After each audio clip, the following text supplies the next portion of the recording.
विरहनी राधा, जहाँ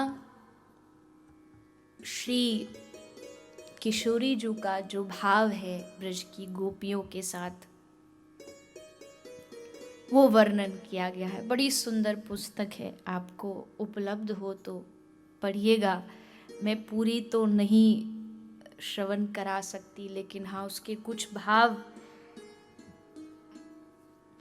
आप तक पहुंचाने का प्रयास करूंगी। निकुंज में समस्त गोपिकाएं बैठी हैं और वहीं श्री राधा रानी बैठी है। सखिया आती है और पूछती है राधा रानी से, उठ भानु लली क्यों बैठी यूं जैसे जल बिन मछली।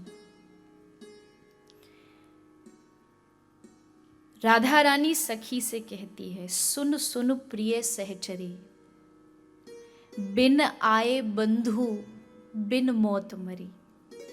मौत तो फिर भी एक बार मारती है, लेकिन मैं तो अपने प्रियतम की याद में हर क्षण मरती हूं। मिटी न मन की साध देकर दुख अगाध, शाम गए मधुपुरी। गए पर आने की कह गए, वियोग के अथाह समुद्र को आशा की बांध से बांध गए। आशा दे गए, लेकिन अब आशा का भी टूटा बांध। तो बता सखी क्या करूं, कैसे धैर्य धरूं।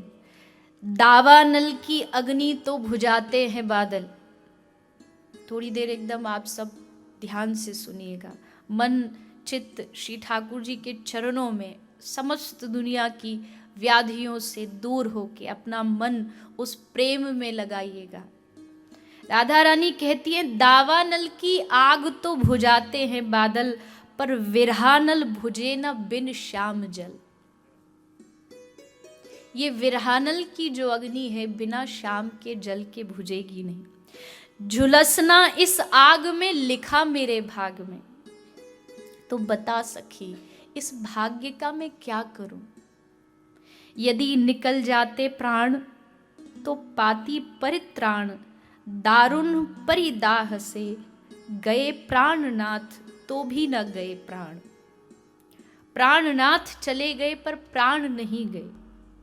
मन तो गया साथ। अब अपने प्राण को कह रही राधा रानी, अरे प्राण मन तो गया साथ, तू क्यों रह गया नाथ।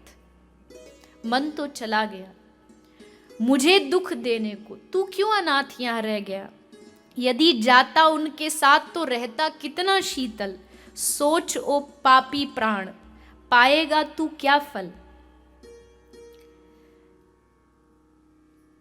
धीरे धीरे उसको समझाते समझाते राधा रानी कहती है, सखी किससे कहूं अपनी बात, अपना दुख अपना रोना। मन में ही रही मन की बात, कोई समझे ना। क्या कहूं सखी उस सुख की, जिसमें सदा पगी रहती। शाम प्रेम सुख सागर में मीन सी डूबी रहती। पर क्या जानती मैं कि कभी सागर सूखेगा।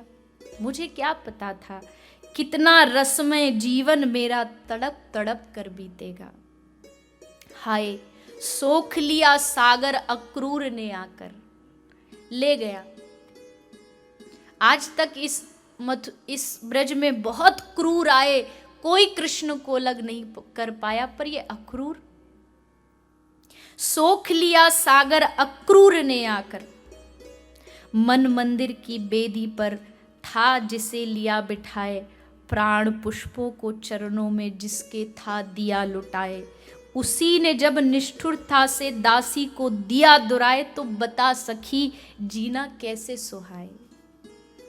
उसी ने ठोकर मार दी, अब क्या करूं, कहाँ जाऊं, कहाँ जाकर उसे पाऊं।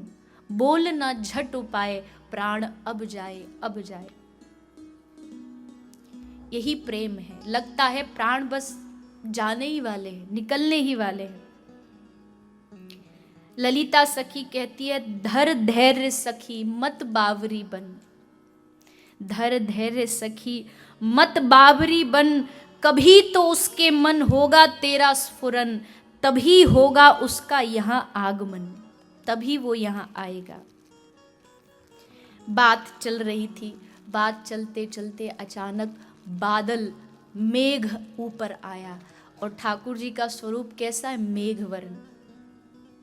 मेघवर्ण, मेघ को देखा तो राधा रानी बावरी हो गई, मानो लगा कृष्ण आ गए मेघ को देखते ही।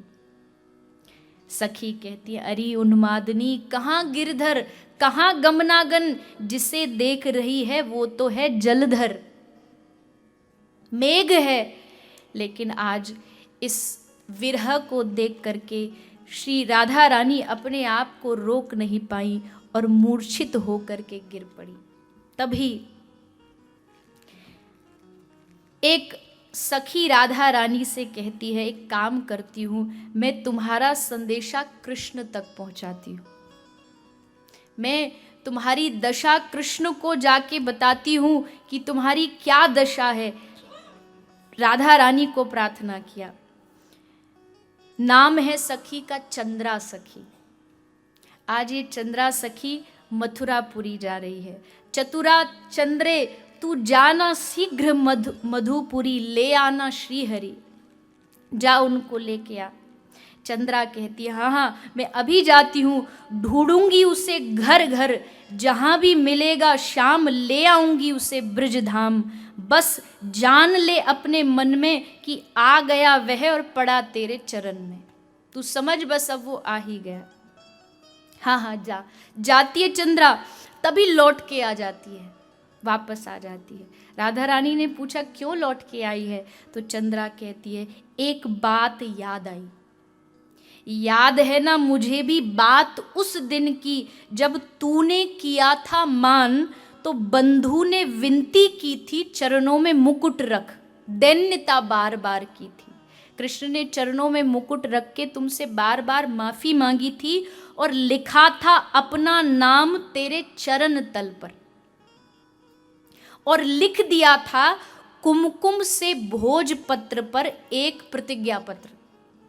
कभी की कथा याद दिलाती है कि राधा रानी मान करने लगी तो ठाकुर जी ने उनको मनाने के लिए प्रतिज्ञा पत्र लिखा। कैसा था प्रतिज्ञा पत्र? एक प्रतिज्ञा पत्र इस प्रकार, महामहिम अनंत गुण विधान करुणा निधान श्री राधा जू, मैं श्याम सुंदर, साकिन नंदग्राम, जाति ग्वाला, वल्द नंद राजा, स्वीकार करता हूं कि मैं आपके प्रेम का चिर ऋणी हूं।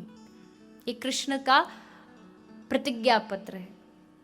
आपके प्रेम का चिर ऋणी हूं, ऋण नहीं चुका पा रहा हूं, अतः आज से आपका कृत दास हूं। ऋण नहीं चुका रहा इसलिए आपका दास बन गया। आपकी आज्ञा पालन करने को बिना ना नुकुर किए सदा बाध्य हूँ। मतलब आप जो आज्ञा दोगी बिना पूछे प्रश्न किए हमेशा मुझे आपकी आज्ञा माननी पड़ेगी, ये कृष्ण कह रहे हैं।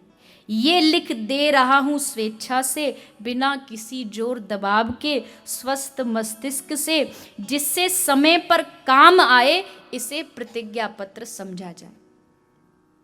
ये प्रतिज्ञा पत्र कृष्ण ने लिख दिया। साक्षी, एविडेंस भी तो होना चाहिए। साक्षी कौन है? रूप मंजरी, हस्ताक्षर श्याम सुंदर, समय मध्याह्न, स्थान विलास कुंज।